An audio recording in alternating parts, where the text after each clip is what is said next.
ঠাকুর, মা, স্বামীজির শ্রীচরণে ভক্তিপূর্ণ প্রণাম জানিয়ে আজকের নিবেদন শ্রী শ্রী মায়ের দেখানো পথ। সুমনা সাহা।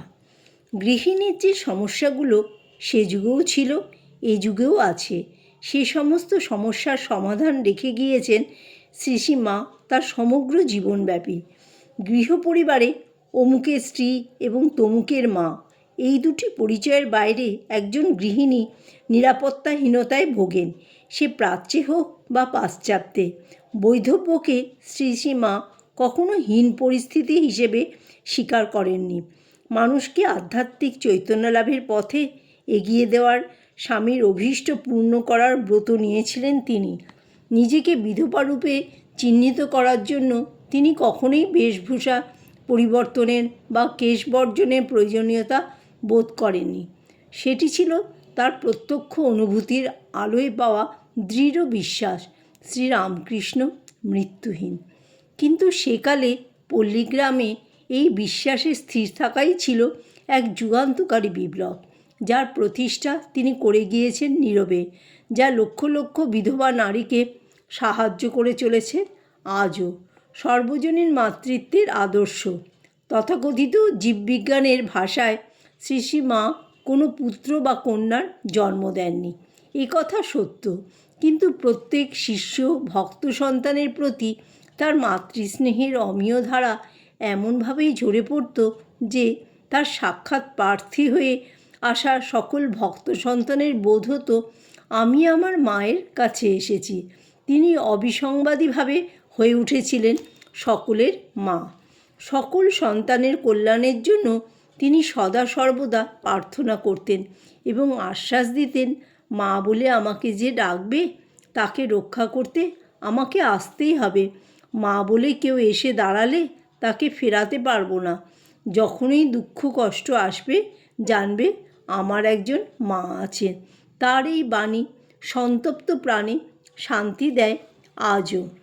1886 থেকে 1820 খ্রিস্টাব্দের মধ্যে শ্রী শ্রী মা কলকাতার মধ্যে ও কলকাতার আশেপাশের নানা স্থান ছাড়াও ভারতের বহু তীর্থে ভ্রমণ করেছেন, যেমন বারাণসী, এলাহাবাদ, বৃন্দাবন, জয়পুর, হরিদ্বার, পুরী, ভুবনেশ্বর, চেন্নাই, রামেশ্বরম, মাদুরাই, বাঙ্গালোর, রাজামুন্ডি প্রভৃতি। ভারতের সকল প্রান্তে নারী পুরুষ তার শিষ্যত্ব গ্রহণ করেছে। দীক্ষাদানে তিনি কোনো জাতিবর্ণের বাছবিচার করেননি। সারদা দেবীর ভক্ত ও শিষ্যদের মধ্যে আমরা বিভিন্ন জাতি, ধর্ম ও বর্ণের নারী পুরুষ অন্তর্ভুক্ত দেখি। বিদেশের একজন ব্রহ্মচারী গুরুদাস, বিখ্যাত পার্সি অভিনেতা সোহরাব মোদি, আবার স্টেশনের কুলি, স্বদেশী বিপ্লবী সকলেই শিষ্যরূপে তার কাছে আশ্রয় লাভ করেছিলেন।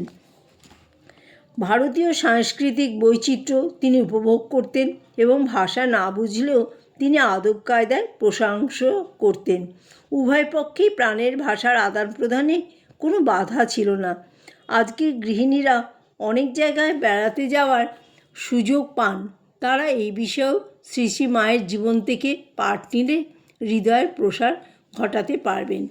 শ্রী শ্রী মা নিজে কখনো সমাজসেবা করতে গৃহ আবষ্টনী ছেড়ে বহির্বিশ্বে পাড়ি দেননি, অথচ তিনি ভগিনী নিবেদিতার বালিকা বিদ্যালয়, গৌরীমার শিক্ষা প্রতিষ্ঠান ও রামকৃষ্ণ মিশনের আশ্রমগুলির বহুমুখী জনকল্যাণমূলক কাজের সমর্থন করতেন এবং তারাও তার উপদেশ ও নির্দেশ মান্য করতেন। নিঃস্বার্থপরতা, সর্বজনীন প্রেম ও প্রজ্ঞা দৃষ্টি, এই তিনটি হলো মূল রহস্য। তার জীবন ও বাণীর মধ্যে এই ত্রয়ী সূত্র লেখা আছে। শ্রী শ্রী মায়ের আদর্শ আধুনিক নেত্রী এবং সমাজসেবিকাদের পথপ্রদর্শন করতে পারে। শ্রী শ্রী মা ঘরকন্যার অনেক প্রয়োজনীয় বিষয় জানতেন, যেমন রান্নাবান্না, ধাত্রীর কাজ, মালা গাঁথা, পান সাজা, বেতের ঝুড়ি, সাজি ইত্যাদি তৈরি করা, সাঁতার কাটা ও আরও নানা বিষয়ে তিনি পারদর্শিনী ছিলেন। সুমিষ্ট স্বরে তিনি বহু গানও গাইতে পারতেন। শ্রীরামকৃষ্ণও তাকে উৎসাহ দিতেন। লেখাপড়া শেখায় তার খুবই আগ্রহ ছিল এবং নিজে নিজে তিনি রামায়ণ, মহাভারত প্রভৃতি পড়তে শিখেছিলেন। মাদ্রাজে থাকাকালীন স্কুলের মেয়েরা ইংরাজি জানে দেখে তিনি খুব প্রশংসা করেছিলেন। অন্য একটি ক্ষেত্রে তিনি বলেছিলেন, ইংরেজি জানা থাকলে ভবিষ্যতে যে সমস্ত বিদেশি ভক্তরা আসবেন তাদের শ্রীরামকৃষ্ণ ও ভারতীয় সংস্কৃতি সম্বন্ধে বুঝিয়ে বলতে সুবিধা হবে। শ্রী শ্রী মা তার জীবনে সংযমের উপাসনা দেখিয়ে গিয়েছেন, যার অভাবে আজকের গৃহিণীদের অনেক সময় বিপদের সম্মুখীন হতে হয়। প্রাচুর্যের মধ্যে থাকাকালীনও শ্রী শ্রী মা কঠোর সংযমী জীবনযাপন করতেন। শ্রীরামকৃষ্ণের মহাসমাধির পরে 1 বছর শ্রী শ্রী মা কেবল নুন ভাত খেয়ে ও পরিধানের একখানা মাত্র কাপড় সম্বল করে কামারপুকুর গ্রামে স্বামীর ভিটায় বাস করেছেন। তিনি দেখিয়ে গিয়েছেন যে মেয়েদের সর্বদা পরিস্থিতির প্রয়োজনে স্বাধীনতা বজায় রেখে কৃচ্ছ সাধনের জন্য প্রস্তুত থাকতে হবে। আর্থিক অসচ্ছলতার কারণে আত্মসম্মান বিসর্জন দিয়ে তারা যেন পরমুখাপেক্ষী না হয়ে পড়েন। তার পরিধেয় বস্ত্র, কেশবিন্যাস, অলঙ্কার ইত্যাদি ছিল একেবারেই সাদাসিধা। তার একমাত্র অলঙ্কার বলতে ছিল হাতের একজোড়া বালা। অনাড়ম্বর জীবনযাপনের দৃষ্টান্তস্বরূপ তার জীবন আজকের আধুনিক গৃহিণীদের কাছেও শিক্ষণীয়, যা তাদের আধ্যাত্মিক অনুশাসনের অনুশীলন সহজ করে তোলে। মেয়েদের সাহসী হতে উৎসাহ দিতেন তিনি। বিষ্ণুপুর যাত্রাকালে সঙ্গীদের নিষেধ সত্ত্বেও তিনি পালকি থেকে নেমেছিলেন।